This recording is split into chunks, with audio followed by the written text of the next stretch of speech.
అందరికీ నమస్కారం. నేను మీ వరప్రసాద్.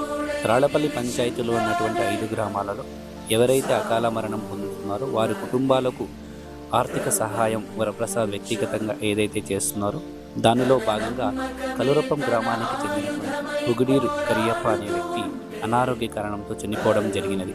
ఆ కుటుంబం విషయాన్ని మన దృష్టికి ఆ గ్రామస్తులైనటువంటి నాగరాజప్ప మరియు లోకేష్ తీసుకురావడంతో ఆ కుటుంబంలోని కరియప్ప గారి భార్య అయినటువంటి తిమ్మక్కను సంప్రదించినప్పుడు ఆమె కూడా ఆర్థిక సహాయం చేస్తే బాగుంటుందని అడగడంతో మన టీం మొత్తం కలురూపం గ్రామానికి వెళ్ళి ఆ ఇంటిని సందర్శించి తిమ్మక్కకు వరప్రసాద్ వ్యక్తిగత సహాయంగా 3,000 రూపాయలను అందించడం జరిగింది. అదే కాకుండా భవిష్యత్తులో ఎటువంటి సహాయ సహకారాలు కావాలన్నా కూడా అందిస్తామని, ధైర్యంగా ఉండాలని, తనకు పెన్షన్ కూడా వచ్చేలాగా అక్కడ ఉన్నటువంటి లోకల్ లీడర్స్తో మరియు ప్రభుత్వ అధికారులతో మాట్లాడి ఇప్పిస్తామని భరోసా ఇవ్వడంతో తిమ్మక్క అభినందనలను వ్యక్తం చేయడంతో పాటు మనం చేస్తున్నటువంటి మంచి పనులను ఆమె ప్రోత్సహించడం కూడా జరిగింది. ఈ కార్యక్రమంలో పాల్గొన్న లోకేష్, నాగేంద్రప్ప, నాగరాజప్ప, ఏ గోపాల్, బి గోపాల్, రఘు, శివ అందరికీ కూడా ధన్యవాదములు.